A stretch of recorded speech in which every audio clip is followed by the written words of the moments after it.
were supporting a troops in contact. The JTAC wanted the weapon, and so he called for a laser-guided bomb, 500-pound class, and we came in and we dropped the weapon. Now, it was on a square building, and after the dust settled, part of the roof was gone, the corner of the building was gone, but part of it was still standing. And that's also where I learned about the weapons effects, where a laser-guided bomb comes in at that 30 to 40 degree angle. So the way that the blast and the frag pattern is different than with a GPS-guided weapon, you can bring it in at an 85 to 90 degree impact angle.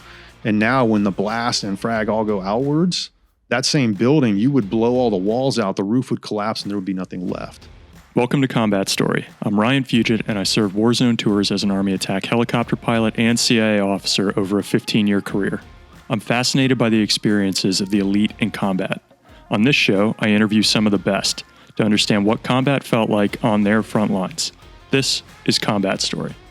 Today we hear round one of a two-part combat story from seasoned fighter pilot Tom Gunny Moser, who flew the F-15E Strike Eagle, served as a squadron and wing weapons officer, was a fighter weapons school graduate, which is like the Navy's Top Gun, but for the Air Force, commanded a squadron, and more. In this episode, we follow Gunny's circuitous route into the military, first as a Marine 0311 infantryman, followed by a stint as a police officer, and then a very decorated career in the Air Force. Since retirement, Gunny has gone on to a career flying in the commercial airliners, which we should all be grateful to know we've got this seasoned combat aviator at the controls on our regular domestic flights. Special thanks to guest Ryan Stinger Fishel for helping us find Gunny in the first place. And with that, please enjoy this first round discussion with someone who found his way to his dream job with Tom Gunny Moser.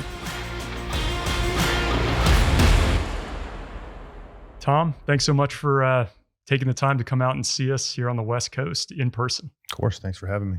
I know you don't fly enough, I'm sure. So getting on another plane on a weekend off is no small ask. But I'm so glad to have you here. And one of the things that we'll be doing that's special, we'll have a friend of yours, Mike, coming on as well, and we'll have a discussion together about your time downrange. But this one's just about you. So the first thing I always like to start with pilots is call signs. So my call sign was Gunny. All right. So when I've been introduced to you, the name came up, but I was curious. I didn't realize it was a call sign. It is. So luckily I didn't do anything too terrible to warrant something a little more disparaging during my initial training, but it was more of a throwback. I started out enlisted in the Marine Corps. And so it was, and obviously the haircut, I couldn't get rid of it ever since. Even I got out, I tried to grow my hair out. I've tried it too. I couldn't find the right haircut, so it's stuck ever since. Yeah. It's easy. I don't have to worry about it in the morning. And so during MQ, that became the call sign as kind of a throwback to my heritage. Now, I was not a gunnery sergeant. I didn't stay in the Marine Corps that long, but the other option on the table was blue, because when I went back into the Air Force, I was older than the average lieutenant. And Old School had just come out, so Blue, the character in Old School, like you're my boy, Blue. You're my boy. That does seem like a great call sign to get, because you can tell the story anywhere. It doesn't have the R-rated version. Right. I don't know what Mike, Paco. I don't know if that's got a tough angle to it, so I'll ask him as well. It's definitely an acronym, but it's not too bad. All right, great. Actually, all of us got connected thanks to Ryan Stinger Fishel. He was the one who started this whole thread and got us to where we are today. And his was one we couldn't talk about on air. So I'm glad we got yours as the PG rated version. I guess growing up, I know you live just outside of Atlanta now. What was home for you growing up? So I mainly grew up in Northeast Ohio, in Akron, Canton area. That's where I started. I had spent a little bit of time in my youth in DC, but then my parents moved us back to Ohio. So that's kind of where I'm from overall. Were they military? Is that why you're DC bound? No, my dad was in computers back in the 70s, kind of the beginning with IBM and computer software. And so he took a job down in DC selling software, and then ultimately wanted to move back closer to family, which brought us back to Ohio. And any military background in the family? Not really. Northeast Ohio, there's not a big military presence. I mean, you've got a guard unit in Youngstown, you've got Wright-Patterson further south, but no, the military kind of came out of left field in a lot of ways, and my parents weren't real happy about it initially. No. Where does that glimmer start for you? When did you start picking up the military kind of direction? So there's a couple points in my life that I can identify like a major pivot just from what you would consider at the time an insignificant event or conversation. Mm-hmm. And I won't say I tell people I had a little bit of a misspent youth and nothing criminal, but I hung with a crowd that, probably wasn't the best friend group to have if you're a parent. And I didn't really think much of high school at the time. Probably the biggest regret of my life is I didn't try harder in high school to actually learn. I wish I had that knowledge and whatnot now, but I didn't really think much of it. I was in a rock band when I was 15 and 16. I had long hair. I was out playing in bars when I was 15 and 16, watching people do drugs. Never touched a drug, but I was in that crowd. Mm-hmm. And I mean, I've been at parties that were busted by the ATF.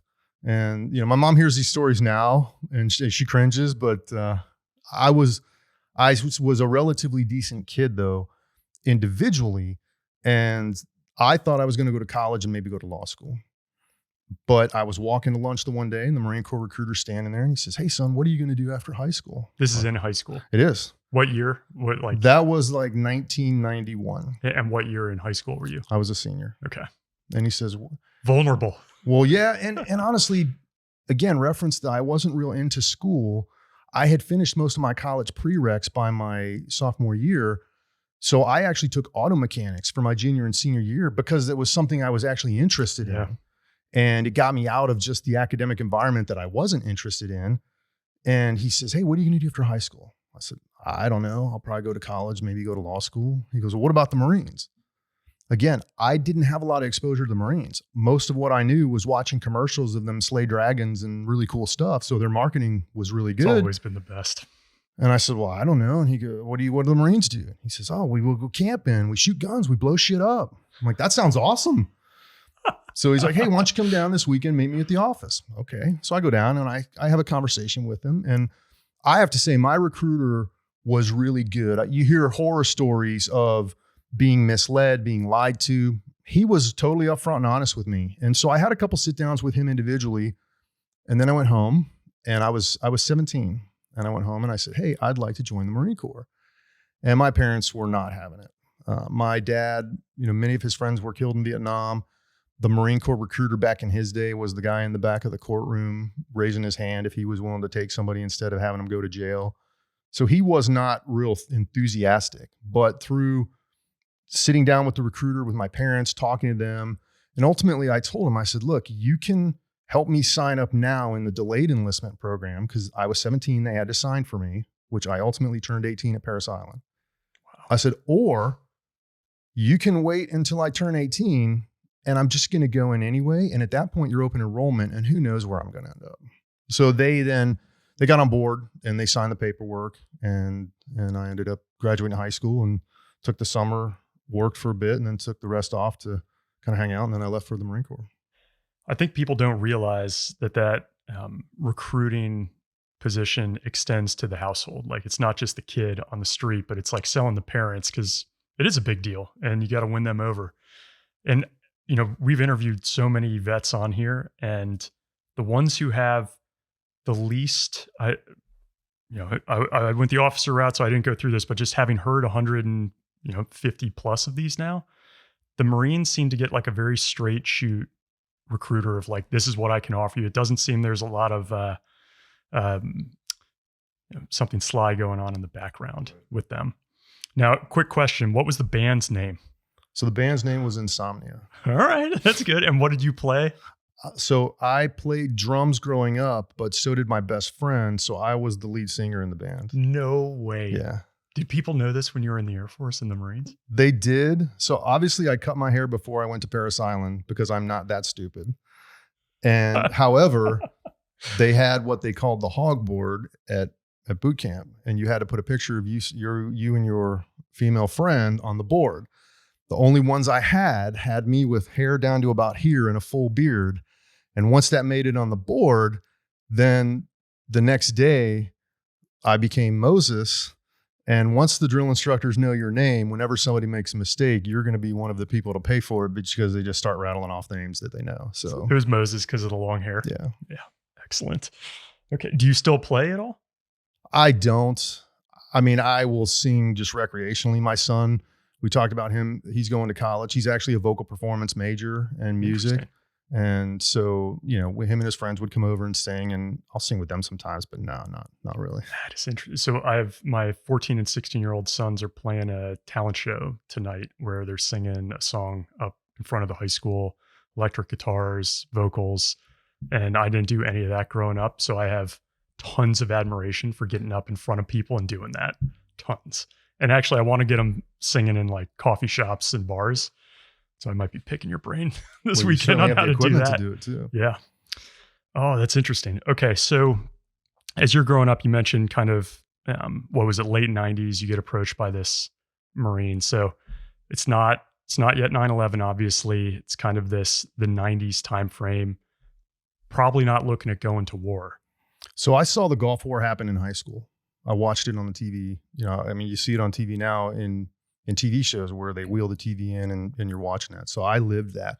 By the time I went in, Gulf War was over.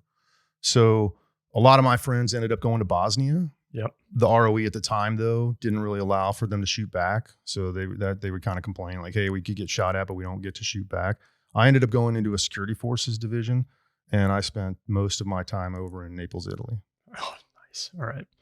Quickly, growing up, when does the idea of flying come to you?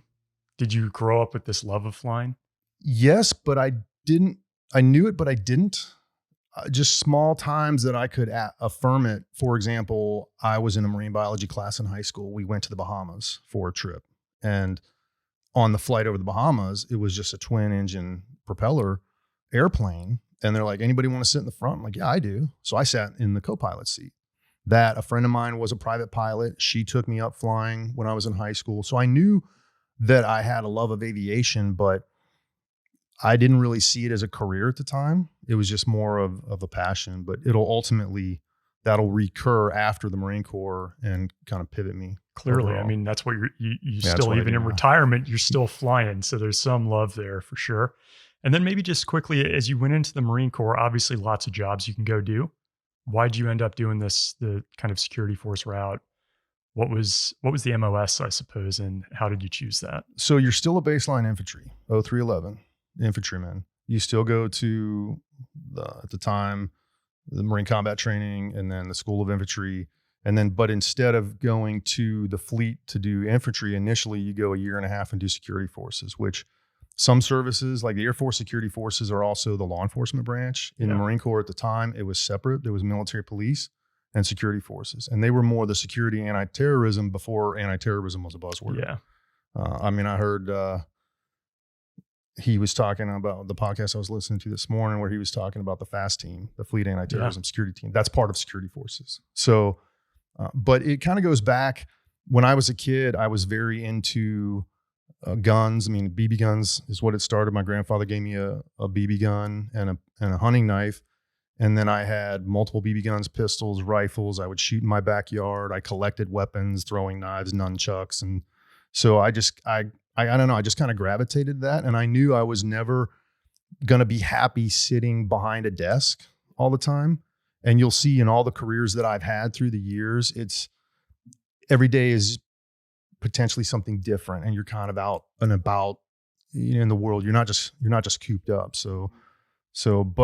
And part of it is I think I always had a desire to serve and really protect. And I know that sounds cliche, but even to the sense of I've been at parties and seen a young lady leave and I'm like, she probably shouldn't be walking home by herself, but not to be a creep, but I would follow her to make sure she made it home and then go back to the party. Again, it's not something I do. It's who I am. And I tell people I've been in uniform of one sort or another since I was 17 and it's just who I am. I was going to say, when you mentioned earlier that you ran around maybe with the slightly wrong crowd, it didn't seem like it's the pack going around and causing havoc necessarily. It's little kid stuff. Yeah. You know. What kind of thing do you get at Paris Island when you turn 18? We got to clean our rifles. I don't know if they knew it was my birthday. We got to You do a try to lot of keep that rifle low? cleaning and push-ups. Yeah, you don't volunteer anything. Don't give up anything. So That's great. So you head to Naples. That's your first assignment? it is. Wow. Wow. What are your thoughts going there? How are you feeling about this choice at the time? It was tough to leave home. You know, I mean, you're gone. This was back in the days before cell phones, before video communications. You know, phone calls were like $2 a minute.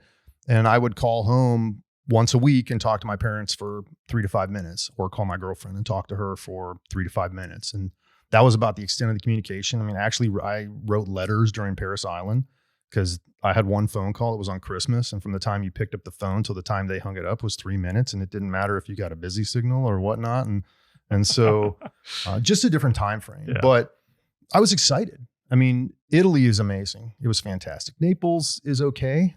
We lived in the middle of an extinct volcano crater. And so when we ran like 40 to 50 miles a week up and back down the switchbacks. And so that kind of took its toll. But the travel, I mean, we went up to Rome multiple times. We'd go out to the island of Capri.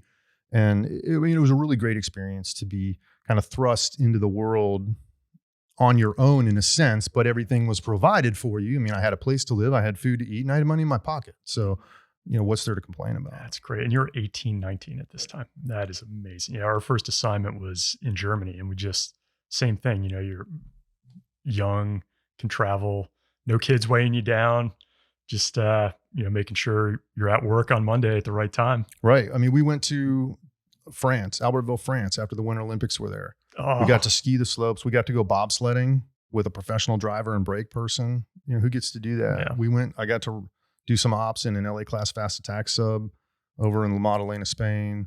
And so some really cool experiences. That is amazing. How long do you end up staying in the Marines? I was in the Marines a little less than 3 years.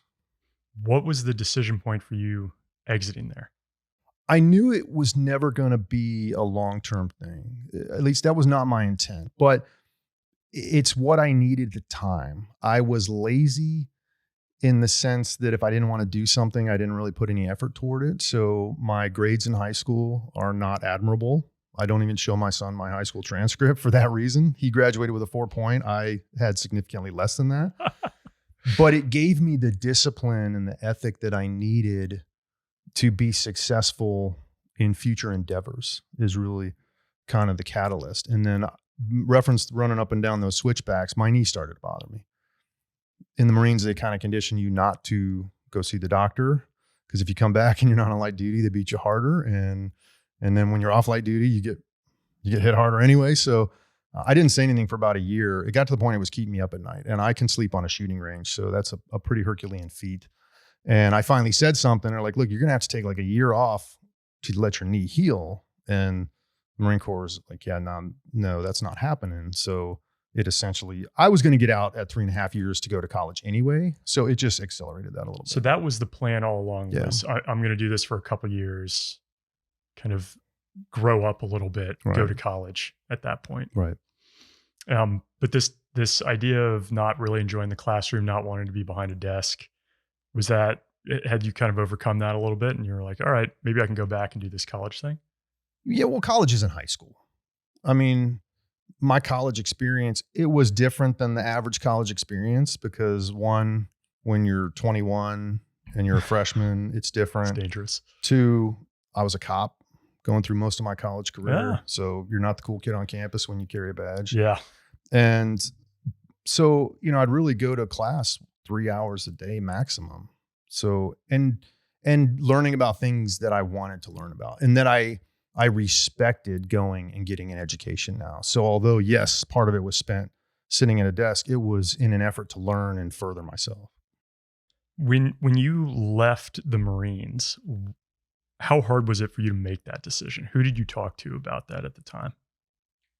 I talked to my parents. I talked to my girlfriend. I talked to my friends. And I would say it wasn't that hard though, because I knew someday I wanted to be a father. I wanted to play with my kids, and I didn't want to cripple myself and inhibit that. So knowing that I had to leave to let my body heal, that wasn't too difficult of a decision to make. And where do you end up going to school? So I got out of the Marine Corps. I moved back home. I started going to school at Kent State University. They had a local branch near my parents' house, so I was able to live at home. And I went one semester there. But during that time, my sister was an attorney. And when I talked earlier about I can identify some very pivotal moments, one day at the dinner table, we were all having dinner on a weekend. And my sister said, well, you know, a lot of cops I know go to school full-time and work part-time. And I was like, well, that sounds cool. So I looked into being a police officer and what that took. So I took the spring semester off. I sponsored myself to go through the police academy and then finished that. And then I got a law enforcement commission initially as a volunteer in a township near my house. And then in the following spring, I was offered a full-time position up between Kent, which is where the university was, and Akron. There's a city in between, and I got offered a full-time position there. Was that a viable like career path for you to be a cop, or was that also just while you get through school? No, it was. I think it was a really good fit for me. I enjoyed it. I miss it still. I actually Really? thought about going and either being a part-time or volunteer when I retired in 2022 as a side job. Now, although I'd like to think so, I'm not 25 anymore, and it's a different world than it was when I was a cop. And so, plus the fact I don't have the time. It would take me months to go through an academy, and I just don't have that time to take off. So I think that's kind of in the past, but I miss it. I miss the guys. I miss the job. It's similar to the military in that aspect, and you know, that camaraderie, that brotherhood, sisterhood. So I do miss it. I still dream about it sometimes that I'm a cop again and whatnot. And so, but I didn't even want full-time initially. I was still going to go to school full-time or work part-time. I got the part-time gig. I liked it so much. I only took the test for that full-time position that I was ultimately offered because several friends of mine going through the academy were going to take it. And they're like, oh, you should come with us. I said, I don't want a full-time job. They said, no, just come take it. And I said, okay. And then by the time they offered me the job, I wanted full-time. So I took that and then I went to school part-time. Wow. And aviation doesn't come into the picture yet. Not quite, but pretty soon. So are you at college on your way to become the lawyer that you thought earlier? Well, I started off taking justice. It was criminal justice. They changed it to justice studies because that to me was my foundation to lead in if I wanted to go to law school. But then very quickly before my second full year of school, now I'm a full-time police officer, and they kind of go hand in hand at that point. So I didn't know what the future held. I wasn't sure if I would stay a city police officer for a career, or I had aspirations of going federal law enforcement. That's where I ultimately thought my career would go. Bureau, like FBI type. Yeah, eventually work. I ended up getting a conditional job offer from the Secret Service. I was interviewing with the FBI, but that's about the time the Air Force offered me a job to come fly. Wow. So. Okay. So was this another kind of pivotal moment that you look back on? It was. So I'm a police officer. I was a patrolman for 4 years. I was a canine handler for 4 years. And during that time, we talked about, I always had a dream of flying. After the Marine Corps, I had always wanted to skydive. So I said, hey, I'd like to skydive. And I've always tried to be the type of person that if I say I want to do something, at least explore if it's possible and go do it. You know, we've got one life to live. And so when I hear people say things like, oh my gosh, I can't believe you did that. I'd love to do that. I'm like, great, then go do it, you know? And at the time there was no internet. I'm flipping through the yellow pages, looking for how do you skydive? Where do I go? So I started skydiving, and it was like a 7-jump program to get you to go solo, and then 20 jumps to get your license. Well, I paid for all 7 jumps. I was going through. Well, the one day I brought my family to come watch on my 6th jump, my chute ripped in half. So I followed the training. I cut it away. I got to the reserve chute, but when I landed, I pretty much just had a piece of canvas on my back. Wow. My sister was freaking out. My dad was beside himself, and he's like, we're leaving. So they found the chute. They called the factory because it was a new chute. They thought I had made a mistake, but it turns out there was some faulty stitching. So, but my dad, again, I was playing in bars when I was 16 years old. So my parents, they were very trusting, and they allowed me to make my decisions. My dad says, look, I've never asked you to not do something before. I'm asking you to stop this. Your mother is crying herself to sleep every night. You know, please please stop doing this. So I went anyway. I did the next jump for a few reasons. One, I already paid for it. Two, I never wanted to wonder if I had the guts to get back on the horse and do the jump again. So I did it. But then I was like, okay, well, if not skydiving, what's next? And that's when I said, well, I'll go get a pilot's license. So the local airport, Akin Airport, I found a flight school there, started flying. Ran out of money. I'm a single guy. I lived at home after I got out of the Marine Corps, about 4 years to save up enough money to buy a house. And that's what I did. I had a house built, bought it, and moved in, and I didn't have the money to fly anymore. So then fast forward a couple years, I got married. Now I had 2 incomes, and I could continue the flight training. And that's around the time I was wrapping up my degree. I was almost done with my pilot's license, and 9/11 happened. So all these things were kind of culminating, and I thought I was going federal law enforcement, but at the same time, I'm flying one day. This is one of those pivotal moments. My flight instructor says, hey, you should fly for the military. And I looked at him and I said, I'm too old, man. That ship has sailed. He goes, no, they raised the age limit. It's 30 now. And I was 28. So what do I know, right? I go to the local recruiter. I walk in the door. Hey, how can I help you? And it was an Air Force recruiter. So yeah, I want to be a pilot. I'm sure he never hears that. He says, well, tell me about yourself. So I give him my background. He goes, well, it sounds like you want to be an officer. I said, no shit, dude. I said I wanted to be a pilot. That's a prerequisite. I mean, nothing wrong with enlisted. I've been there. But I want to be a pilot, and I need to be an officer to do that. And he goes, oh, well, you got to go talk to this other guy. I didn't know officer recruiting was different. So I went and talked to them, started going through the process, and realized that this was a possibility. So I was in a really great position. I mean, I'm looking at 2 of my dream jobs, federal law enforcement or Air Force pilot. And really it came down to whichever one came through first. My wife and I were going all in. Really? But I couldn't turn down one in the hopes of another and end up with nothing. Wow. And so now I love law enforcement, but I really wanted to fly. So I drug my feet on the law enforcement stuff to try to slow it down. And ultimately the Air Force called and said, hey, we're offering you a pilot slot. Same week we found out my wife was pregnant. Wow. Yeah, we tend to do life events all at just once. Throw them all in at one time. Do you think back to what, I don't know, that life would have been like if you'd gone the law enforcement route? I do, but I don't dwell on it. You know, people say, well, what would you do differently if you could live your life over? And I go, I don't know, because I've done so many cool things and had so many great experiences, and I've loved what I've done. And that's what I try to tell my son and friends. Like, find something you enjoy. Don't get me wrong. Every day is not awesome.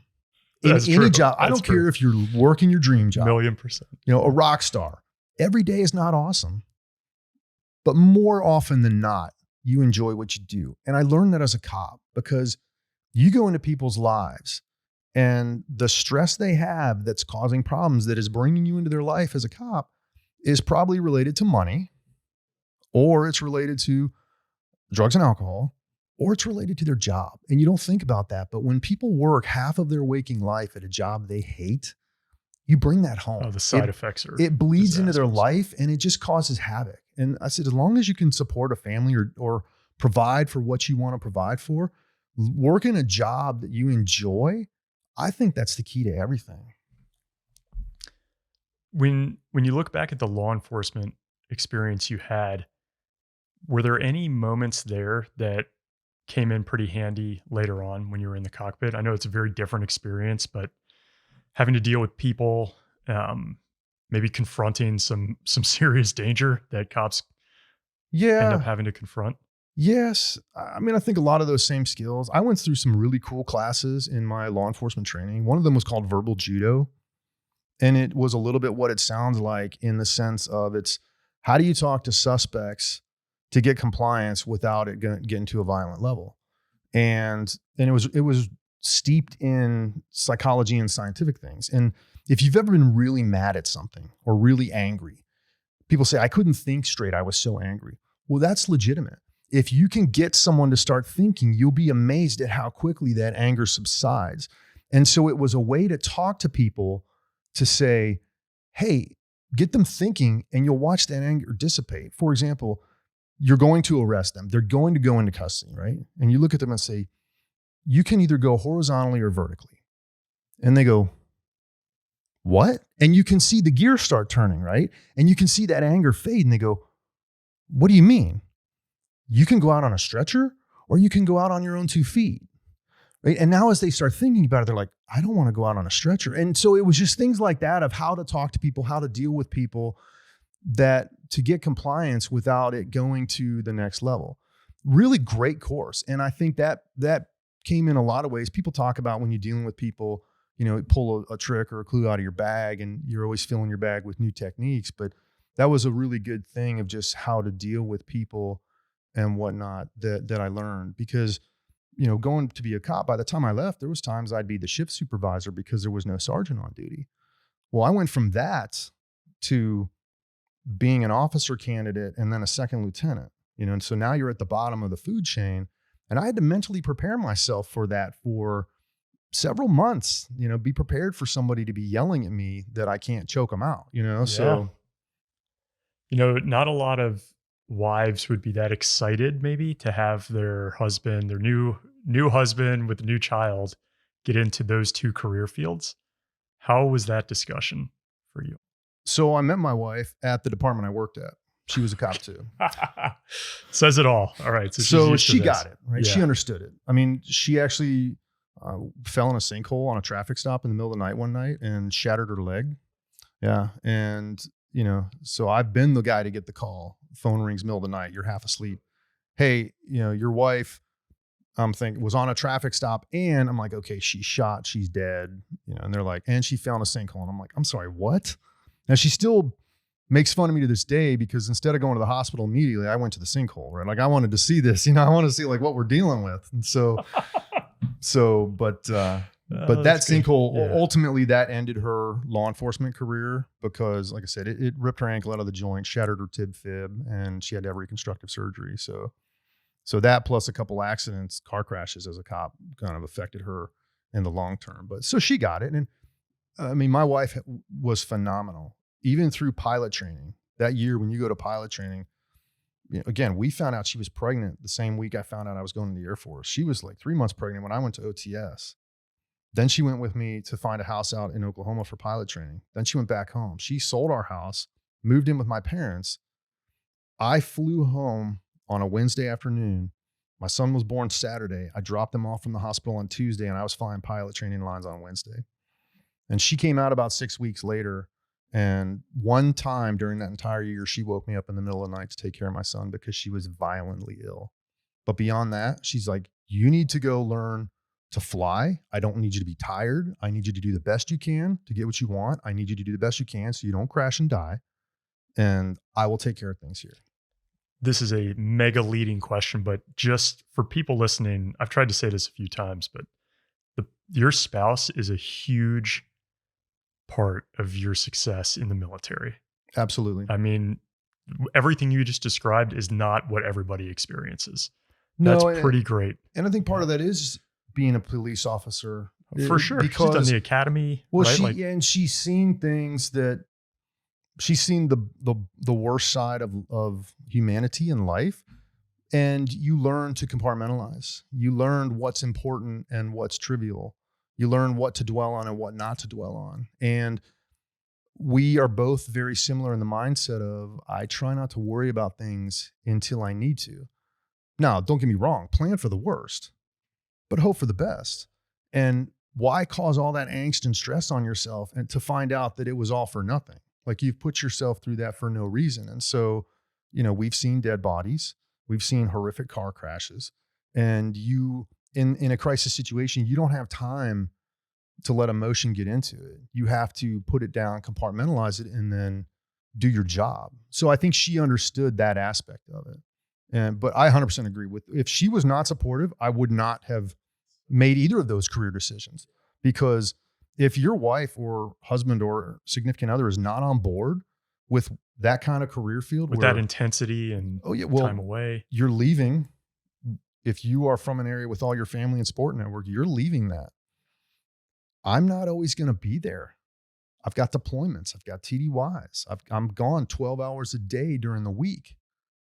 that's a tough pill to swallow. And if you're not on board for that, you have to say something.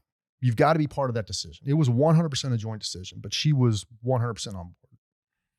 That's amazing. Did you have any sinkhole-like encounters when you were a cop? Any more like close calls or? So not too many. I think part of that training, also I was not as laid back as I am now. So, I mean, I was just out of the Marine Corps. I was not very flexible or tolerant. I was very polite and professional, but make no mistake, you knew I was not your friend when you were dealing with me. And part of that was also that some of that training that I spoke about earlier, they interviewed a bunch of cop killers, guys that were in prison for killing police officers. And they asked them, like, why did you kill this police officer? And the number one answer revolved around a similar theme of either because I knew I could or because they let me. And that was the mentality. Well, this cop turned his back on me. Why would he do that? He let me attack him. And so part of that training was tactics of, you don't turn your back on somebody. I don't let somebody just stand on the side of the road. I may put him in my cruiser just to make sure that I can do what I need to do if I don't have backup without them being a potential threat to me. And so I tried to project that strength to make no mistake. Like if you want to engage me, it's going to end poorly for you, right? Because if I'd love us both to go home at the end of the night, but if I've got to pick between you or me, I'm picking me. And so, and it's not that I'm, super tough or the greatest You're thing a big ever, guy though. I mean, but and at the time I was 250. What are you, 6'4"? 6'2". I was thinking even taller than that. Yeah, I was 6'2", like 250. And then you put on a size. bulletproof vest. Yeah. And then as the canine, I picked my uniform. So I bloused my boots like when I was in the Marine Corps. I had a haircut like this. And that combined with the training, I mean, I tried to project that strength to make sure that there was no doubt in any encounter it was going to end poorly for the other person. And the other thing is how you treat people. It didn't matter that they were a criminal or a suspect or I just arrested them. I try to treat people with dignity and respect, because if you give them that dignity and respect, you're more likely to get it back until you prove to me you don't deserve it. And even then, sometimes they're raging against the uniform. It's not personal. And I had a guy, he was with a bunch of his friends, and I rolled up and I knew he had a warrant for his arrest. So he's coming with me, right? And so I pulled him to the side. I said, hey man, here's the thing. You're going with me, right? We can do this one of two ways. Like, you can fight me. It's probably going to end poorly. It's going to be more paperwork. I go, or I will put the cuffs on you. When I grab your arm, you can say whatever you want. You can even pull away a little bit, but you don't run from me. You don't fight me. I'm like, you picking up what I'm putting down? He says, yes, sir. I said, okay. Put the cuffs on him. I grabbed his arm. He starts calling me every name in the book. I mean, the things he was saying, his buddies were like, oh my gosh, I can't believe he's saying this. This cop's going to kill him, and I put him in the cruiser, and I played the part. Yeah. Shut up. Get him in the car, shut the door. We drive away. You know what he says to me? Thank you. Because I gave him the respect to save face in front of his friends. I don't care what he says about me. What he thinks of me bears no weight in my life. But I gave him the opportunity to save face and retain some dignity in his life and avoided a potential fight. And there's like 5 guys. So I imagine there's something there from your time as in law enforcement that you learned that I would think applies very nicely when you're in the cockpit, which is like, you want to have every advantage like, you studied what makes somebody kill a cop. You understand, like, you need to be at a certain way when you're in front of these guys. I could see something like that coming into play when you're flying, like being ready. What are the things I'm going to get hit with? Like, you had to experience that before. Maybe a lot of fresh out of school second lieutenants. Yeah, there's probably something to that. I mean, it's also the discipline. Like, you've got to have discipline. I don't think a lot of cops internalize it, but when you think about it, because although I have tried to steer him away from it, my son has talked about becoming a cop. And not that I wouldn't be proud of him to do that, but I'm like, how about a fireman? Everybody loves a fireman. No one's trying to kill the fireman, right? Is that why you kind of steer him away from the cop side? Just the The risk, somewhat, But again, if that's what he wants to do and that's where his heart is, I would support He's going him, for it. right? Yeah. So, but it's the discipline. And as a police officer, you are given the authority to take away people's civil liberties that are guaranteed in the Constitution, up to and including their life in certain situations. That's a profound responsibility. I mean, when you think about it, it really is. And you have to, I think, internalize that and respect it. So you've got to have that discipline. Like, don't stoop to the criminal's level. Don't break the rules, right? I mean, it's not a game, but in a sense, I had criminals that they were all mad they got arrested. It's like, look, you can't tell me this is the first time you did this. Well, no. Okay. How many times have you done this? Hundreds, right? Well, yeah. And how many times have you been caught? Oh, a couple. It's like, okay, do you ever play cards? Do you ever gamble? Well, yeah. Do you expect to win every time? No. How is this any different? You lost today. Suck it up. We'll play again tomorrow. And again, I mean, I don't want to mitigate it like it's a game, but in a sense, it's not personal. And you can't get upset when you lose when you're doing the wrong thing. And were you doing this in your hometown where you had long hair maybe 10 years earlier? Absolutely No, okay, not. so it's a different story. The crowd I ran with, I purposely did not want to be a police officer in the town that you know I them grew too up well. in. Yeah, I mean, if I swear an oath, I will uphold it, but I didn't want to be arresting my friends. Got it. Let's jump to flight school then. Obviously, you've got a wife, you've got a kid. Not everybody's going through flight school with that happening. What was the experience like for you, having done the academy? You've done the Marine Corps. Was it a little bit easier going through that pipeline? It was, in the sense of the experience I had and the discipline and the maturity being a little older, but I had 60 hours in a Cessna.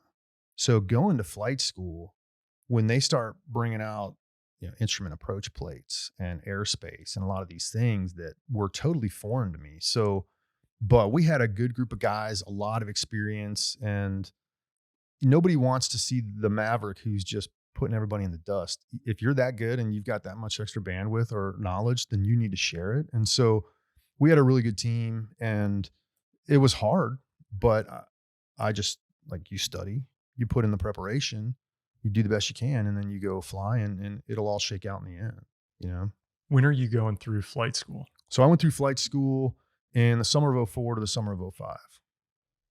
Okay, interesting. So at that time, do you know you want to go fly fast movers? I do. From the start? I do. You just know that's the direction you're going? I did. I mean, you can always fly something else after you fly fighters or fast movers, but you can't, it's rarely that you can go the opposite way. And I knew I wanted to do something with an air-to-ground mission. Having been that infantryman on the ground with the rifle, I wanted to support that mission and bring it full circle. How hard was it to get that track? It was pretty hard. There was 24 people in our flight training class. I want to say around 12 wanted the fighter bomber track. There was 3 spots. And you're competing directly with those 24. It's not like several classes. It's that group. Yikes. So it was hard. And there was a guy who could have had fighters.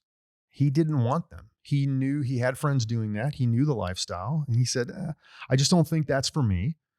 I don't want it. And I'm going to go the airlift track. C-17s were just coming online. He goes, I'm going to be number 1 out of there. I'm going to go do C-17s, and I'm going to go to X base because that's what I want to do. And that's what he did. So he didn't take one of those top 3 spots. Right. Probably a lot of happy guys. One happy person, I'm sure, in that.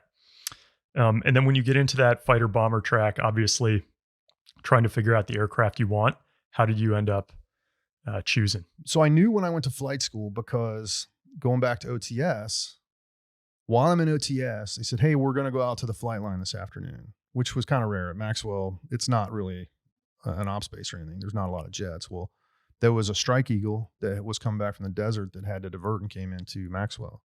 And so the pilot and the Wizzo were on the ramp, and they took us out to see the jet, and I mean, I'm a little bit of a closet nerd. Like, I grew up with Transformers and Starscream, and I still have the original Starscream. I gave it to my son, and coming full circle this past Christmas, he gave me a new version of plastic Starscream that he found in a store because he's like, yeah, because you gave me your original one, and it's on the shelf next to all my models that of all the jets I've flown. So I grew up with that.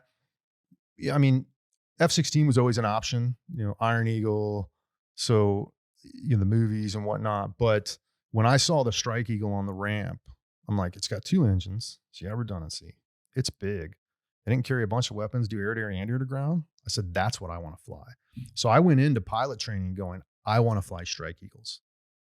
And I said that the whole way through. And I think there's something to be said when you go in and go, I want fighters. I want to fly fighters. There could be somebody who maybe is a little bit better than you in the class, but if they're like, well, I may want to fly fighters, that weighs into your instructor's rating and ranking, because you don't want to put somebody somewhere and then they decide that's not what they want to do. So what were the options coming out of there? Yeah, at the time. So halfway through, and I know you're familiar with some of it, but if not, if I say something that you're not, please go ahead in case people listening haven't heard. So it's totally changing now. Pilot training next, all of this is evolving. But at the time, you went through the first half and everybody went through this basic flight training course. At the end, you could pick rotary, C-130s, fighter bomber, to include the B-1, the B-52, and or airlift tanker, right? Those were the 4 choices. There weren't a lot of helos. There was a guy in our class had been an Army warrant, had then commissioned, realized he didn't fly as much, so then he crossed into the Air Force to do rotary. Not uncommon, yeah. There was a C-130 spot. There was a guy that wanted C-130s, so that was easy. The rest was kind of between the fighter bomber and airlift tanker. So we got 3 fighter bomber spots, and I knew that's what I wanted. My wife's like, please get one of these spots because I really don't want you to come home if you don't. So because you'll be miserable. Right. Is that it? Yeah. Right. Well, and she jokes, but she's like, there's only winners in this house, so don't come home if you don't get it. So I get fighters. So then you go into the training. Well, there's only 4 of us. I said 3 spots. There was one guy who was a guard guy. So when you go to a guard unit, you know what you're going to fly. Guaranteed. Yes. They have to he go knew through he that. was going to fly F-15C. So there's 3 spots. There's 3 of us. And the whole time I want to fly Strike Eagles, which didn't make my flight commander happy because one of them was an F-15C guy. One of them was an F-16 guy. And I actually put A-10 above F-16, which really pissed him off. Yeah. So you got 15s, 16s, A-10s. What else is there at the time? Let's see. Between those 3, then you had B-1s, B-52s. They also had what's called a FAPE, a first assignment instructor pilot. Okay. Where you stay there and you immediately instruct for 3 years. The benefit of that is most FAPEs get one of their top choices coming out of there to go into the fleet. So the other thing was I knew I wanted Strike Eagles. The Strike Eagle is a very small community, especially compared to the F-16 and the F-15C at the time. And so to get a Strike Eagle at that time, normally only one would drop for the whole class, and that's between 3 bases. So you had to be number 1 in your class, and it had to drop to your base to have a high likelihood of getting it. You'd already been assigned to a base? No, I'm sorry. So the pilot training bases, I was at Vance out in Oklahoma. There's Columbus, and then there's Del Rio, Texas. So if I wanted a Strike Eagle, but it dropped to Moody or Columbus, and the guy at Columbus wanted it, I didn't have a shot. Mm-hmm. Because there's just not that many that drop to multiple bases normally at the time. So the stars have to align. They do. To happen. But don't get me wrong. I went in, I liked flying Cessnas. And I went in with the mentality of, I like flying Cessnas. I'm going to love flying anything bigger. So I was prepared really for any of those.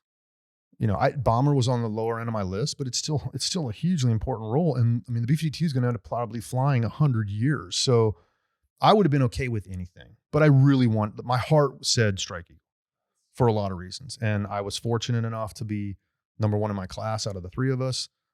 That I was fortunate enough that a Strike Eagle dropped to our base. So I got assigned to Strike Eagle. It just brings back tough memories of just, the waiting and are things going to align and how does it play out in the OML? Yikes. Well, and sometimes you go, when's the other shoe going to drop, right? Like things are going so great. What did I do to deserve this? And is something bad coming on the horizon? That's right. I remember when I was at CIA and we got assigned our first assignments, and we just had a great place that we were heading to in Europe, and I told my wife, but it was like 2 years until we got there. I was like, I will believe it when I'm on the ground in that place. Not one moment sooner. Anything could change in that time. Who's the first call you make to your wife? I think she was there. When you get, how do they tell you what you get? So it's a big thing. It's a big event. So they call track select, which is when you know if you're going fighter bomber, airlift tanker and all that. So they have track select and they put the next plane you're going to fly. So if it's a T-38, you're going fighter bomber.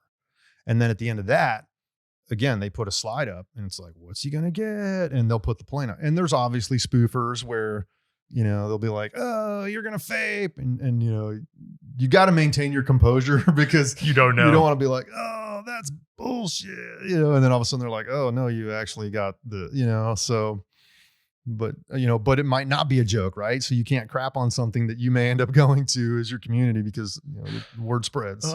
So she's there as you get this. She's there. She's like, thank God, you know, again, like don't come home because one, I don't want to be around you sulking, and two, only winters in our house. So, and are you on the kind of Wizzo versus pilot track that whole time? So Wizzo's totally separate because they go through undergraduate navigator training, which is in Pensacola, and it was with the Navy. They're completely separate. Completely separate. But I'll tell you, there was not a lot of Strike Eagle pilots in the instructor cadre when I went through, like maybe one or two.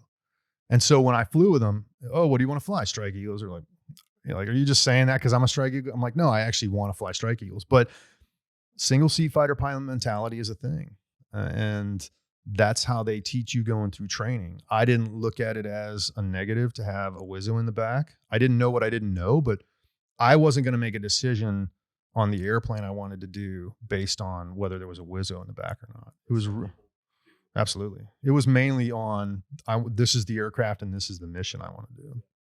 We'll get to the mission in just a sec. I wanted to ask you, I interviewed a French fighter pilot not long ago. He flew Mirage 2000, the Delta version, I guess he was saying. He went in right out of high school. Like he was 19 flying these things. It's hard for me. I mean, we have helicopter pilots who do it, but I feel like it's a very different thing when you're flying, 500 knots or faster, and the responsibility in a single seat jet. Could you ever envision the Air Force going to something like that? Yes and no. I don't want to paint a brush for a whole generation, but I'll loop myself into that as well. I think that my grandfather's generation was more mature at a younger age than I was, for sure. I mean, when you look at the way they grew up, society at the time, World War II, that kind of thing. And consequently, I think that my son's generation is not as mature at a certain age as my generation was. Part of that is just technology and society. When we were kids, you go run out in the woods all day and you come home at dinner time. There was no ability to track where you were, to talk to you at a moment's notice. That just didn't exist. So it forced you to be somewhat self-sufficient at an earlier age, because if something happened in the woods, there was nobody there to help you. You had to figure it out. You had to learn on a long car ride how to self-entertain. So true. Whereas today, if there's a moment of nothing happening, people are on their phones. And I say people, not just kids. No. I'm guilty of that as well at times. For sure. But I try to kind of temper it. When I was in my last squadron, if I see people walking down the hallway staring at their phone the whole time, I'd walk right in front of them and make them run into me. Like, look up, look around you, be aware of your surroundings. Just in general. Part of that's the cop in me, right? Like, be aware of what's going on around you to make sure you're not about to get got. Yeah, that was one of the good things about the agency. No phones in that building, so right. There's no excuse. Well, yeah, I had a young lieutenant just out of the academy ask me the one time. I was a director of ops at the time, and he goes, "Hey, what's our Facebook policy?" I probably did not answer it well. It was probably a poor answer at the time because my initial response was not a positive one. But as I thought about it, I'm like, you know what? It's not going to matter because you're going to be working in a vault. But so then I had to read a book called Leading Millennials before I took command so that I didn't stick my foot in my mouth. But going back to your question. Yeah.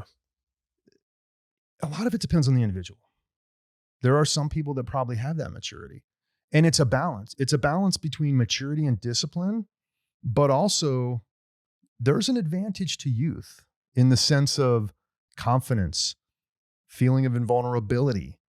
That can be a good thing and it can be a bad thing. So there's that mix. And I've seen young lieutenants in a squadron who are, I mean, they're probably 23 or 24, but we don't treat them like they're 23 and 24. But when you give them an opportunity to step up and lead, they will surprise you, right? You fulfill the role you're given in a lot of ways.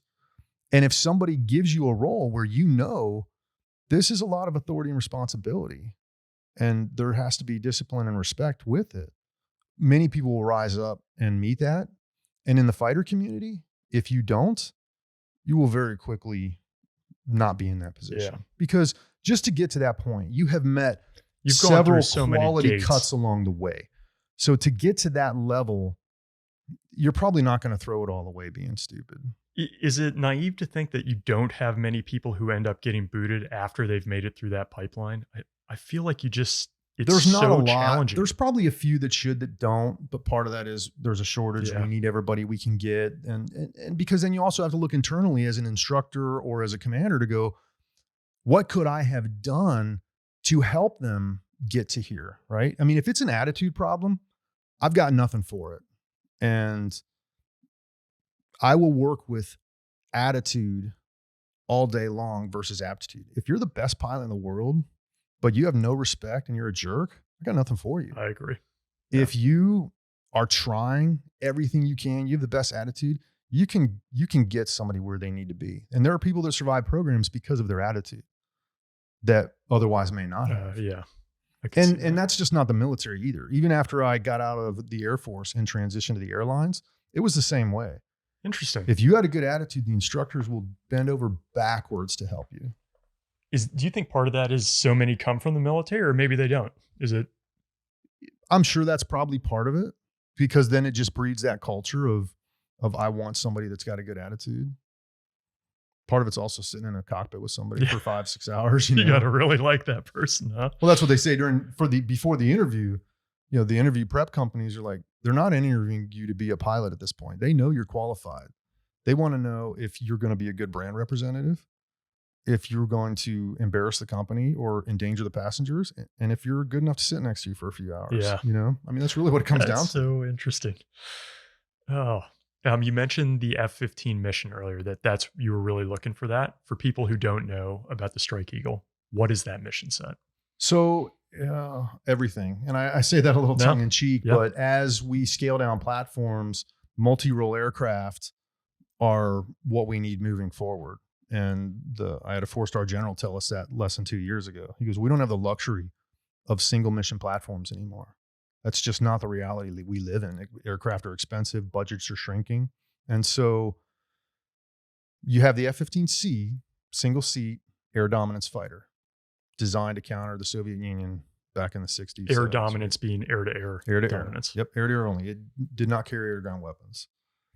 Then, now the F-22 Raptor is the predominant air dominance fighter. The F-15C models they're being phased out because they're reaching their lifespan from an aircraft perspective. Now, we are buying F-15EXs, but those are more of an F-15E model than a C model. Okay. But the F-15E was designed because it could do air-to-air, but then they bolted on conformal fuel tanks to carry extra fuel. So now you can fly longer to do deep strike interdiction into countries and you can carry air-to-ground weapons to hit air-to-ground targets. So that was kind of its primary role in the beginning, was air interdiction, deep strike targets, but it could self-escort. If air-to-air fighters didn't have the gas to get you all the way in, you could defend yourself with air-to-air missiles in a fight. Now, dogfighting in an F-15E, when you've got these conformal fuel tanks that are bolted on, I mean, it's more drag, it's more weight. There's an energy loss there, right? There's a gain in tactical ability to get farther and drop weapons, but you lose maneuverability. So your dogfighting was not as good as an F-15C, but you could do other things. And then that became, when 9/11 happened, now it also had a targeting pod. So it can do route recce. It was doing a lot of pipeline work during Northern Watch, Southern Watch. And then when OIF and OEF kicked off, now it started doing close air support. And that was really a lot of what we were doing for a decade. And then it's now transitioning into, like I said, not everything, but a lot. Maritime interdiction, defensive counter air, offensive counter air. What is a maritime interdiction? Well, it depends. F-15. What are you helping to defend a carrier? Because while I know a lot of Navy people would think that the carrier will just defend itself, depending on the air assets it's have, depending on the deck cycle, and depending on weapons and resources, they may want your help. Yeah, they're not going to turn down something. Right. And so, I mean, we have aircraft over the carrier when it goes through the Strait of Hormuz. Now imagine something in the Arabian Gulf. Now imagine fighters up top doing defensive counter air, F-15Es in the middle doing maritime interdiction. And, you know, so you can kind of have stacked missions going on as well. But whether it's trying to take out enemy ships, trying to take out the smaller boats that are potentially trying to swarm our naval assets. So it could be a lot of different things. So it really is that kind of, what's the mission set? Pretty much everything, especially as you look post 9/11, it just, you can see them in so many different roles. Which the problem though becomes now with the A-10 going away, we train somewhat to combat search and rescue as well. I mean, not to the degree the A-10 did, because we just don't have the time. Because with so many mission sets, it's kind of like the jack of all trades, master of none theory, right? How, if you are going to get better at something, it's probably going to come at the expense of another mission set. So that's why, you know, Paco and I, we were very big on, as weapons officers, of teaching the blocking and tackling, do really good at the basics. And then when things start to get outside the norm, that's when you've got to rely on your skills and creativity.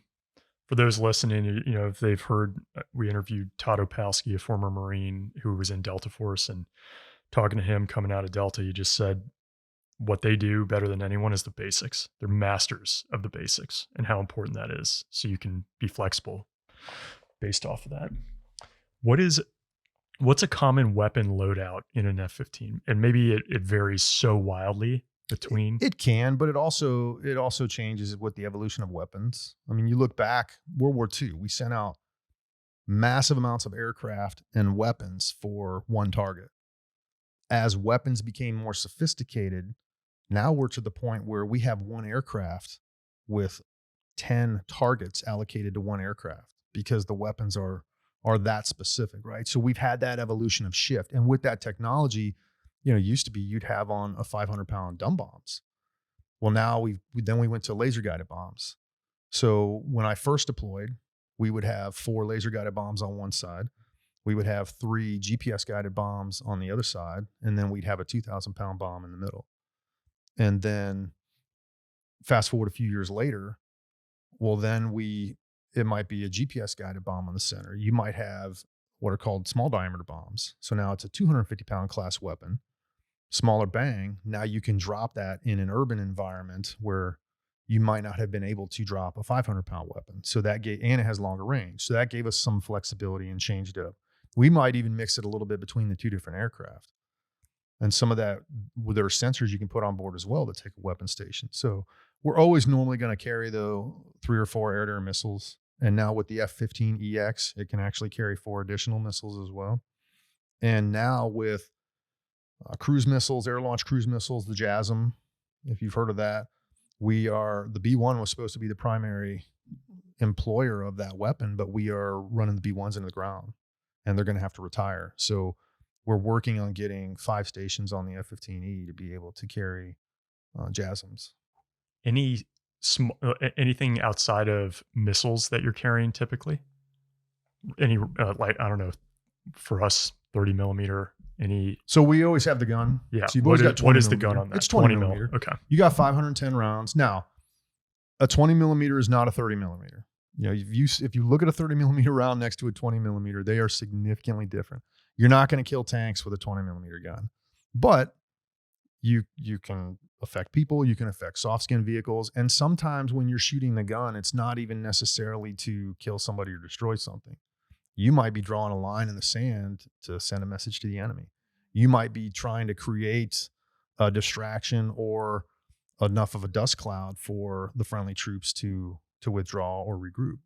So And again, it's that you may have a weapon that was intended for a certain type of employment, but we get creative and adapt it to something to have the effect that you want, right? It's about the weapon's effect, not the weapon itself. I imagine that's the weapons officer is living that constantly. Oh, constantly. And even in the acquisitions and test community, because now you have the ability with cockpit selectable fuses. Used to be you'd go out the door, wow. the Yeah. fuses were set by the munitions teams on the ground, the maintenance guys. You had no options Once you took off. minimal options once you took off. But now you've got cockpit selectable things where you can really get creative. I've buried bombs and delayed them 6 feet into the ground before you detonate it because it creates a smaller blast and frag. So it's safer for the friendlies. And maybe I want to fill the air with dirt and dust to give them a tactical advantage. Yeah, that's got to be a whole new level of calculus in the aircraft for any given tick that you're supporting. It is, but that was to me one of the benefits of the F-15E. Having a Wizzo in the back. Yeah. You know, the man is the limitation. And I say man, Yeah. you know, gender neutral, but the pilot is the limitation in the aircraft. There's only so much that a human being can absorb. And that's why with newer aircraft, the more sophisticated we can get with automation and having the computer do things so that the man or woman doesn't have to, it's all how it presents to the aircrew, right? Well, when two people are in the airplane, now you have two minds and there's a division of duties. It's not like we're both looking at the same thing. I've been in the middle of a massive exercise in the middle of an air-to-air fight, and all I hear over the comm between the front and the back seat is air to ground. It's that quick. I thumb forward on a HOTAS switch, clear to release. I press the consent button, a weapon comes away. He's targeting a surface-to-air missile system that's targeting us from the ground as I'm shooting missiles at an enemy aircraft. It's that division of duties. And you can see the surprise on other platforms' faces and aircrew in the debrief when you start calling kills on air-to-air and air-to-ground at the same time. Like, how'd you do that? Because I got two people, man. And now when you start looking at where it used to be the radar and the missiles were about the extent of it.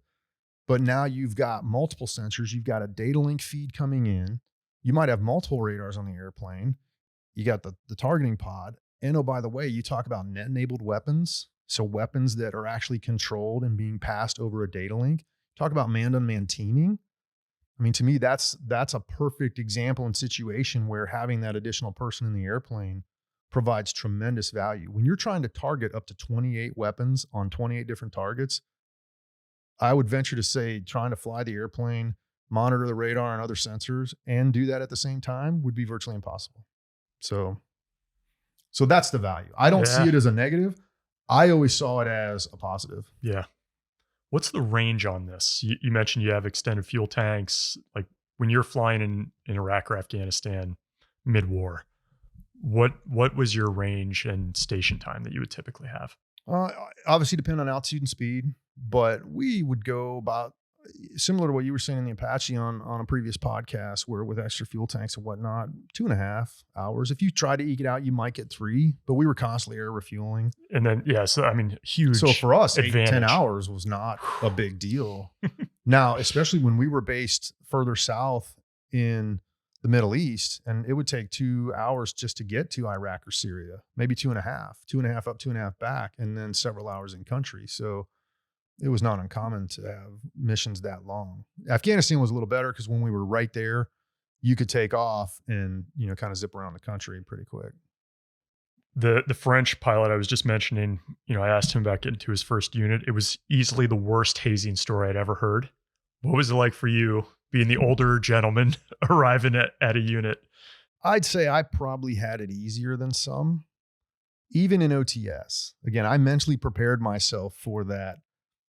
You're going to be a peon. Yeah, you're at people are going to yell at you. Back at the bottom. And you've just got to mentally prepare yourself for that and not kill them. So, because this is the Air Force, and some of these kids are just, fresh out of college. And a lot of them, they're like, well, what did you do in the Marines? It's like, well, I was infantry. What does that mean? Well, I kill people. They're like, what do you mean they trained you to kill people? And they were really surprised. Yeah, I was like, wow. What do you think the Marines do? I'm talking like bayonet, like knives, guns, kind of the gamut. But it's a different mindset. And honestly, I was a little disappointed in OTS. I felt it was more of a master's in leadership and management than an indoctrination into the armed forces, which is what I expected. And part of that was my background in the Marine Corps. I mean, in the Marine Corps, you learned Marine Corps history. Nobody does it like the Marine Customs Corps. and courtesies. I mean, it was an indoctrination into the armed forces. And I just didn't feel that. Part of that is because they have limited time and you've got to focus on certain aspects. And 18 years in the Air Force, less than 3 in the Marine Corps. And in a lot of ways, I identify more with the Marine Corps. Yeah. And I think it's because of that foundation that was set. So, but they paired me with a former staff sergeant in the Air Force because I was considered a non-prior. So, me and him, we kind of had it licked, and nobody yelled in my face that they may have done to somebody else. And part of that I think was because of my age and my background. And similar, now the first day I walked into the F-15 training squadron, the major behind the desk goes, "Holy shit, you're the oldest second lieutenant I've ever seen." Like, wow, welcome to the squadron, because I was approaching the age limit, I was what's called age coordinated, meaning a lot of guys, they might have had a gap after commissioning before they even went to pilot training. I was in pilot training a month after OTS. Wow. I graduated pilot training. 2 weeks later, I'm at SEER and a bunch of paperwork gets slid under my hotel room door that says, when I get back, I'm going to have 1 week. And then I'm going TDY en route to water survival, TDY en route to introduction to fighter fundamentals, en route to the F-15 basic course. So when I finished the F-15 basic course and went to my ops squadron, I had only pinned on first lieutenant months prior. So I had almost 2 years as a lieutenant in the ops squadron, which there's pros and there's cons. But again, I would say I was not treated like the standard second or first lieutenant. I'd have, because it was dark silver, it's the blue, right? I had majors saluting me at times because they thought I was a lieutenant colonel or a colonel because of my age. And they're like, "Sir," I'm like, "Sir," it kind of got weird. Yeah. Or they walk in the bar, they're kind of eyeing me because they didn't know who I was. And they're like, "Oh, you're a fucking lieutenant," So go get me a beer. Oh, geez. That's great. So when you're at your first unit, you mentioned we're already post 9/11. What is the op tempo for pilots at that time? So at that time, you were deployed for 4 months and you'd be home for, I think it was 16 at the time. And most of these folks have been downrange. Yeah, most of the people in the squadron have been downrange. It's the standard cycle. When you come back from a deployment, a bunch of people leave, a bunch of new people come in, and then it just kind of continues in that evolution. So we were also going through a bunch of exercises and evaluations in the wing. So I was fortunate in that right after I finished my qualification training, you're going to get farmed out to a shop in the squadron, right? I know you guys deal with the S's. For us, we just kind of use normal plain language, but I was lucky enough to get to attach the weapons and tactics shop. So that told me that I did fairly well in training. That's kind of like a... Normally, yeah. Or they really want to keep an eye on me, but so went to the weapons and tactics shop, and I was really fortunate because for these exercises and the spin-ups leading up to it, I was assigned to be the wingman of the weapons officer. What's the benefit of that? You get to see and learn from the best. And not only was he an amazing pilot and instructor and flight lead, which I didn't even really know it at the time, but I'd fly with him and we'd kick ass. And I'd go fly with some other flight lead. And not that they were terrible, but they're younger, less experienced, and things wouldn't go as well. And I'm like, man, I suck today. What is going on? Why am I so terrible? And I started to see a correlation. I'm like, oh, this guy. Maybe it's not me. Maybe the flight lead has a little something to do with our success in the mission. And really, when you go to weapons school and through instructor training, you start to realize that you can probably peel the onion back, and flight leadership and the decisions you make as a flight lead have significant effects that, 10 minutes later, there may be something that happened that you can kind of take all the way back to just a call or a decision you made. So flying on his wing, learning from him, he was an instructor and just an amazing person and guy. If you're the weapons officer, is that the weapons officer? You're flight lead, you've got all the other qualifications, and this is kind of the higher level within the squadron? Yeah. So, you got Top Gun for the Navy. You got the Air Force Weapons School for the Air Force. Some of the differences, Top Gun, I think, is 6-ish weeks, 6 or 8. Weapon school is 5 to 6 months. So the first part of it, you become an expert in your platform. All the mission sets you do, you now take them to the next level.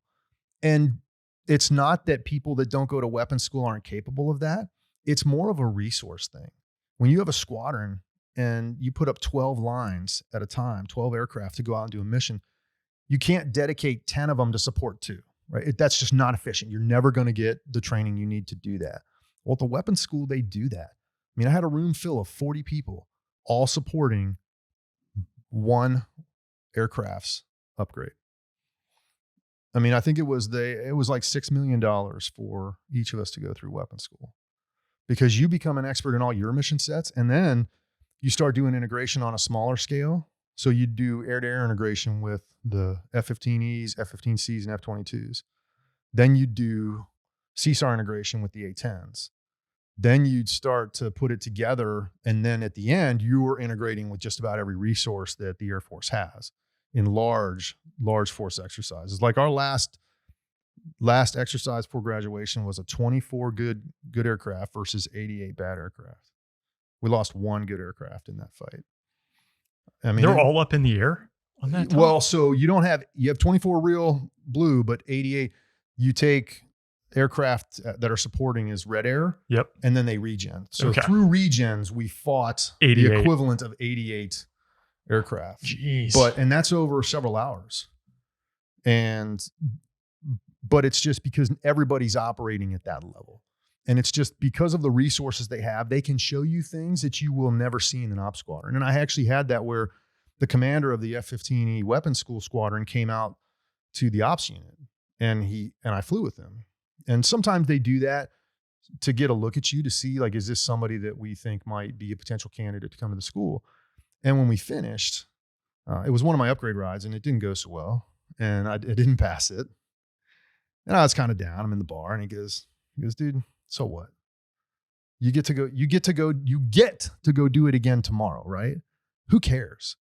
Does anybody look at anybody in the squadron and go, well, that guy, he took an extra ride to finish that up? Nobody cares. You're qualified or you're not. And he goes, dude, there's rides at weapons school. I know you're going to fail it before you are even scheduled for it. He goes, because I can't show you everything I need to show you in that one mission. He says, but I can't go to headquarters and say I need an 80 mission program. They're going to say no.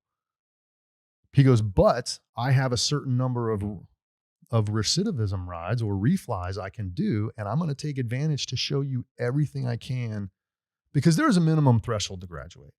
But they're going to push you to be the best you can in every mission set with every resource they have. That's their obligation.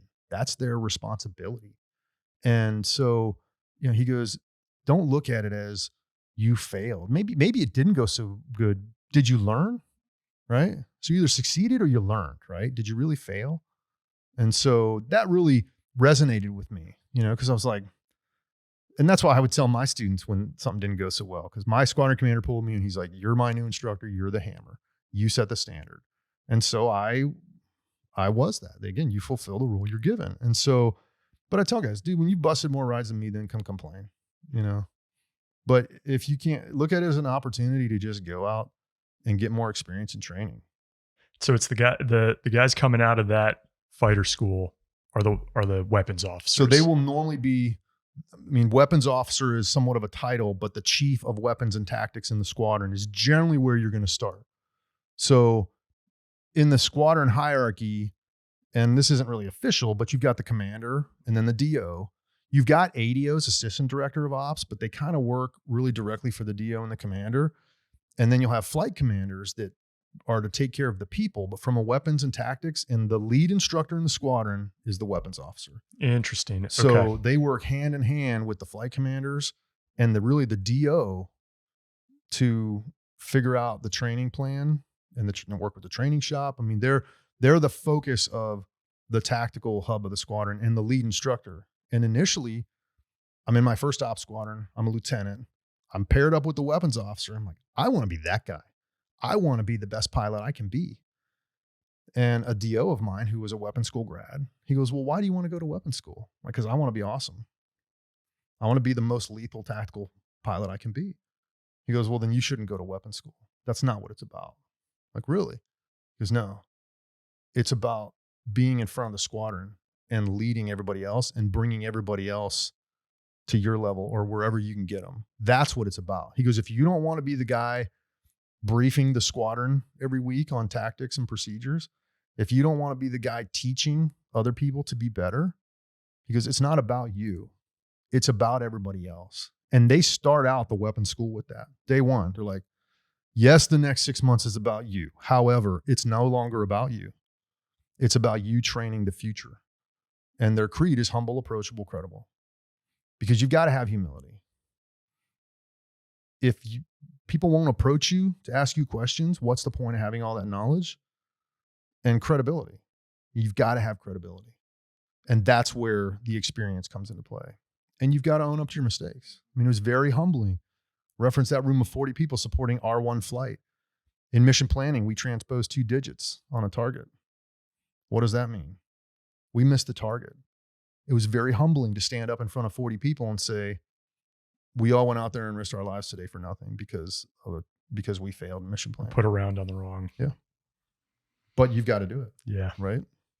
We're human. I think people would be upset if I didn't ask you, why didn't you go fly in the Marine Corps?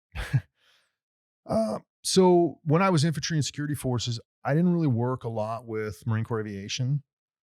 Honestly, when I was in basic training, if you were going to be an air winger, then from a grunt perspective, you were a little less. You weren't quite to the level of the Army or the Air Force, but you weren't really a real true Marine. I mean, obviously that's shit. It's just trash talking inner service. But so I didn't really have any exposure to it. But then also, I mean, one, I was a little older, a little more aches and pains. I chewed enough dirt in my day. And I figured if I was going to pivot my life away from law enforcement into a career in aviation, I thought that the best way to do that would be to go to the service that's entire purpose and reason for existence was aviation, just from an opportunity perspective as well. Yeah. I mean, people will hate me for saying this, but it's probably the same reason you want to be an infantryman in the Marine Corps. Like if you're going to be an infantryman anywhere, it's there. Army people don't hate me on saying that. Let's start out. So you're at your first unit. You got the wife and son. You're out of all the training. You've made it. When do you first get downrange? So I finished my mission qual in around September of 2006, and we deployed just about a year later. So I had some experience as a wingman, but not quite yet a flight lead. Was where I was. So you're still that's the evolution. You start out as the wingman. Yeah, you start out as a wingman for maybe a year, maybe 2. I upgraded after we got back from the deployment. So I was one of the senior wingmen, if you will, in the squadron. Mm-hmm. But yeah, so I normally was not leading a flight. I was always on the wing of a flight lead. Maybe if you can take us through that as you go through a mission brief, maybe like what is it as the wingman that you're trying to get better at? What is your role in the fight? So number one role is to be in position, right? To be in the position where the flight lead needs you. And everything is contract based. Like we have tactics and books and standards so that everybody knows when I say one thing or where a position, everybody knows what that is. Because when things are happening fast, especially in a combat environment, whether it's air to air, whether it's air to ground, you need to be very succinct on the radio. And I think that kind of goes across most of the combat disciplines. That radio discipline and the things we say are very specific, and they're said at the right time and placed that mean very specific things to elicit a very specific response. And so it's one, being in position. And then because your number one goal as a wingman is don't hit the flight lead. The flight lead doesn't care where you're at, but your responsibility is to not hit the flight lead and then not hit anything else. So 40% of your time is spent making sure you don't hit the flight lead. Now we develop tactics to allow you to expand your attention to elsewhere. So we would altitude deconflict. So I'd say, hey, I'm going to set a base altitude, 16,000 feet. You've got 17 and above, I will stay 16 and below. Well, now, even if we're in the same piece of sky geographically, we're separated by 1,000 feet. that gives you the freedom as a wingman to know you're never going to hit your flight lead as long as we're adhering to the contract. And it gives me the ability to now focus on the fight. And then it's just before you take a shot, you're clearing. Yeah, we've got to get airspace, back into basically. position. Are we going? Oh, interesting. So Okay. it all depends. Are we going to, we'll think things like shooter. Are we both going to employ weapons? Because now I need to get behind my flight lead most likely and get in a certain position. Are we going to be shooter cover? Am I going to be covering him as he's taking his shot? Maybe it's not as important where I'm at. Maybe it is. Maybe there's terrain or some other reason that I need to be in a position to get the best view of the ground, and I've got to maneuver the aircraft to do that. And so it's really dynamic, but they will give a brief prior to any employment of, okay, here's the target, here's the situation. We know where the friendlies are, and we're going to go shooter, cover shooter, recce shooter. And then like, here's the ordnance we're going to drop. Here's those fuse settings because we can change them. So this is what we're going to set for the fuse. And then here's how the employment's going to go, what formation we're going to be in. Is it going to be one after another? Are we going to do it simultaneously? And that'll all be in the brief. But I mean, it happens in a matter of seconds that information is communicated and everybody knows what it means and what we're doing. And if there's a question, you ask. Yeah. That's the days of, you don't say anything to the flight lead except you're on fire are gone. Because if there's a question, lives are at stake. And our priorities were, number one, protect the innocents, right? Like we did not want to kill innocents. Number two, protect the friendlies, because friendlies, in some way, you sign up to put yourself in harm's way. And then the last was to kill the enemy. If we could do all three, that was great. But if we couldn't guarantee the first two, then we may never even get to employ a weapon. And it's frustrating, right? And I know you've been in those situations where for one reason or another, you can't employ and you want to for whatever reason. But if I can't guarantee those first two, then a lot of times that third one's off the table. And the blowback can be significant. Well, you're really talking, one bomb's never going to win the war, but one bomb can lose the war in the sense from a strategic perspective. Yeah, that's a good point. And so where do you go for this first deployment? Where are you staging out of? We went to Bagram in Afghanistan. In 07? That was at the fall of 07. Interesting. Okay. And you was this a 4-month rotation? Yeah, it was like 4.5 months overall. All right. Interesting. So I got there in December of 07. Okay. We came into Bagram, but we went to Salerno and Coast. So how are you feeling about going into your first time downrange? I mean, you've been a cop outside the wire, I would say. You've been a Marine, but it didn't sound like you had deployed like this. What was the feeling for you going into this first stretch? I was loving it. And I don't know if from a psychologist perspective, if that's the right answer. I think they've picked right. I mean, that's honestly, that's what you want, right? It's everything you've trained for. And you're not there. It's because you want to unleash hate and everything. You're there to protect. Like I said, it's not what I do. It's who I am. I want to protect the friendlies. I also believe in our country and our ideals, and I wanted to support that. And just from a human perspective, everybody wants purpose and mastery and autonomy, right? And so one of the purpose things is you train and you train and you train. Well, now you get to go do. Imagine if you trained for something for whatever career, but you never got to do it. That builds frustration and can build resentment. So I wanted to go. I was ready to go. I mean, they were joking with us when we got our assignments for ops bases that they were going to open one in the Middle East to do combat ops. And I was volunteering. I went home. I said, "Hey, honey, I'm going to volunteer for this." She's like, "I would expect nothing less." And so I wanted to go. I was ready to go. I mean, again, it's a big responsibility. And I won't say I wasn't nervous, because it's like when you finally get to go to the Super Bowl, one, act like you've been there before, but there's still going to be some nerves because it's still a learning. It's hard to act like you've been to something like that level. Can you talk a little bit about within the squadron at that time? What was the culture, the sentiment going into that war? Like you said, there were guys who had been downrange before, so they've experienced this, but that has a big effect on, a new aviator, I would imagine. It does. I think there was a lot of buzz and excitement across the squadron because their previous deployments had been out of value deed and really just doing pipeline recce and whatnot. So not as much supporting actual troops on the ground. Whereas now, I dropped on my first combat mission, troops in contact. Wow. And so I would say every 3 missions, you were supporting troops in contact, or you were supporting task force ops, or so you're actually doing something that you feel is having impact. And that was really a buzz with the squadron. And the conditions weren't super austere, especially for an Air Force perspective, they were, but from the Marine and the Army, they weren't. Right. But just hardship breeds camaraderie. Yeah. Shared hardship will breed that sense of community. And so that happened as well. You see people getting closer, and even in the Marine Corps, there was guys that we lived together, we ate together, we worked together.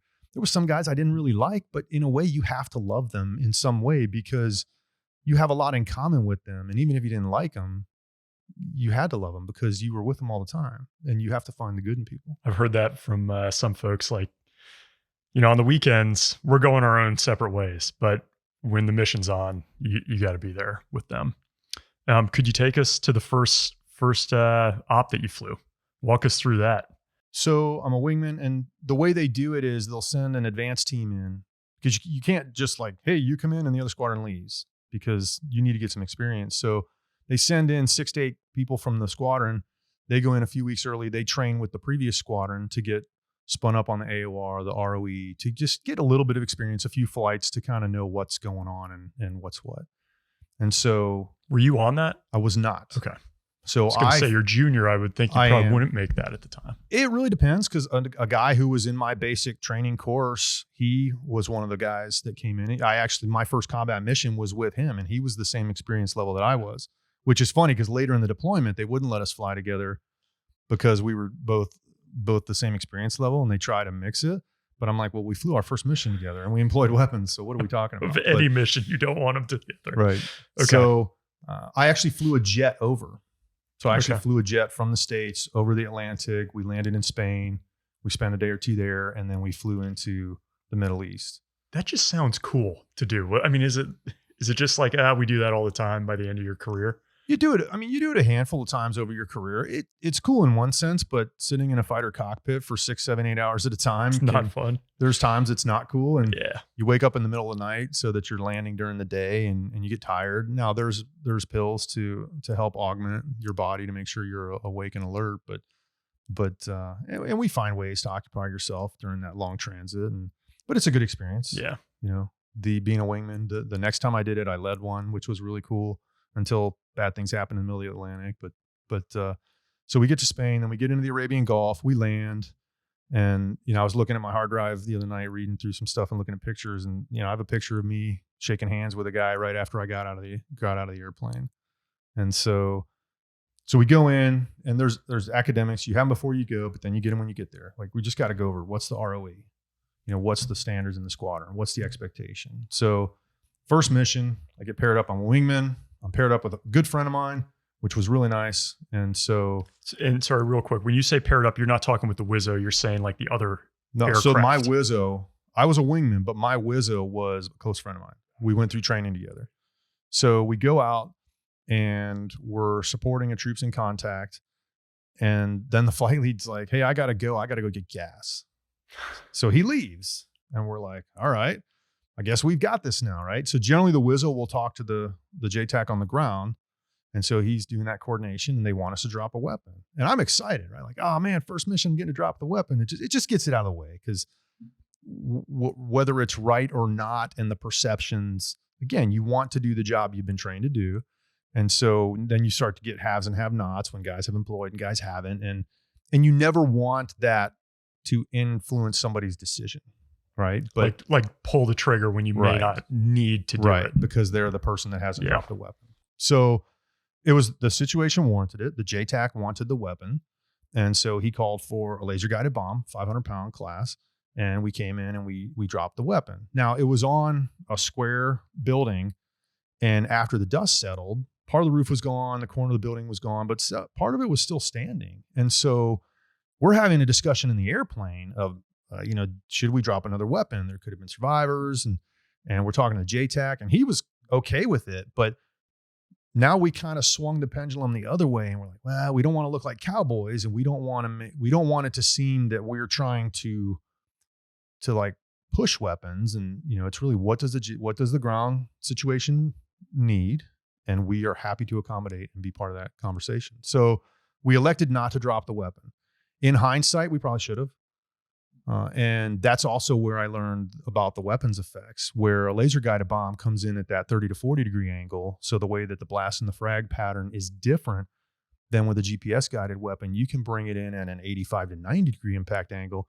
And now when the blast and frag all go outwards, that same building, you would blow all the walls out, the roof would collapse, and there would be nothing left. So from a weapons effect standpoint, that would have done better effects. But we had a mix of the weapons and not as many GPS at the time in 2007. So again, looking back, I think we probably should have dropped a second, but we elected not to. We tried to show some restraint, and then our flight lead came back, and we briefed them on what had happened, and we did the right thing. We followed the ROE, we did the right thing, but it was exciting and good to just get it out of the way. But there's always that few seconds when you drop a weapon and you're like waiting for it to impact, and then it goes off, just to make sure that there wasn't a communication error, that the weapon hit the target it was supposed to and got the effects that it needed to for the friendlies on the ground. Were you all in the cockpit? Are you talking about, hey, is this laser guided? Should we go GPS? Is that something you're talking through? We are. Or is it the JTAC's call in the 9 line? It's both. So generally what the ground commander wants, they'll get. But sometimes the JTACs aren't as familiar with the weapons and effects and honestly the capabilities of the airplane as the aircrew are. So if they offer up, this is what I want, if we don't think it's the best for the tactical situation and really what's their objective, we may offer something back. And it's a conversation. And for example, I had the opportunity to work with some of the combat controllers doing a training exercise, and I was on the ground with them. And we were having a discussion hanging out at the hotel the one night. And he says, hey, how far apart can a target be and you can drop bombs on it in one pass? And I started thinking, and he's like, like 100 yards, 200. And I'm thinking miles, and he's talking 100 yards. Yeah. And I'm like, oh man. I said, like, this whole complex, we could level this whole thing in one pass. And he's like, really? So you don't know what you don't know. You only know what you've been taught and exposed to. So that cross coordination was really good. And just to understand what's his perspective versus what's our perspective. So if we don't think it's right, we will offer something. Now, if he says, no, this is what I want and it's legal, then we're happy to do it. Was this a daytime op, your first one? It was. It was. Okay. So kind of after weapons release, this thing's away, you hear it's hit the target. Were you feeling like, hey, this is where I'm supposed to be? I'm finally doing this thing I've been working so long towards. And what's the Wizzo's role in that engagement? So the pilot will maneuver the airplane, and the pilot, as the aircraft commander, has weapons release authority and will normally release the weapon. But I'm not going to release a weapon without concurrence of the Wizzo. So the Wizzo's running the sensors and talking to the JTAC. So that's the division of duties. He's coordinating with the JTAC on the ground. I mean, I'm obviously listening and following the scenario and looking at the same thing he's looking at in the targeting pod, but there's got to be one driver of the pod. So he's controlling the pod. He's talking on the radio to the JTAC and doing that, essentially being the quarterback while I'm flying the plane, getting us ready, putting us into position. And then he will lays the target if it's a laser guided bomb. He'll make a designation and transfer it into the weapon. If it's a GPS guided bomb, I will verify that all that's accurate. And that's the benefit of the redundancy in the airplane, just to make sure that we both are agreement that everything looks good. And then the pilot will then commence the attack and release the weapon. I hope you enjoyed this combat story. Tom is a remarkable guy. Round 2 is even better. I hope you also noticed the sound is getting a little bit better. We're learning all the time. Apologies for those who've had to suffer through some of the challenges we've had, but we're getting there, and hopefully it showed on this one.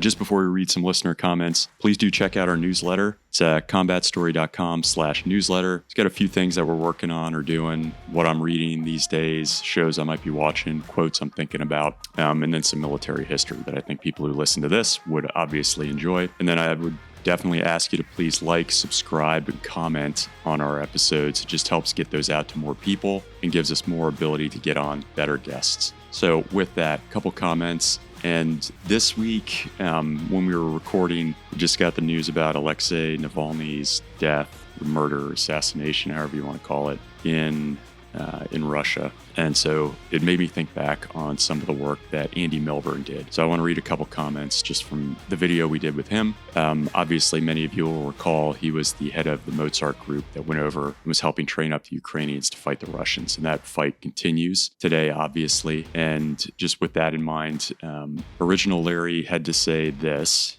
on that episode. He said, "I've listened to most of these stories, and this one was, to me, possibly the most fascinating one I have heard. Thanks to Ryan and Andy for sharing." And then from Teresa Martin, T. Martin, also on YouTube, he said, "I'm deeply grateful for you, Andy and Ryan. And I just want to keep this idea of what's going on in Ukraine in everybody's mind. Not that it's that far off, but it's easy when we are out of service now and living a comfortable life to not think about what's going on over there. But Navalny's death has definitely hit me hard. I thought he was really kind of like the last chance at a regular life for people in Russia, and that's gone now. And I'm interested to see who steps into that role, and hopefully they can take the spirit that Navalny had and carry it forward." So with that, it's a bit of a downer note, but I do think it's important that we keep our eye on what's going on there. We fought those Russians so hard for so long. But with that, hope you all stay safe. Thank you for listening this far, and have a great rest of your week.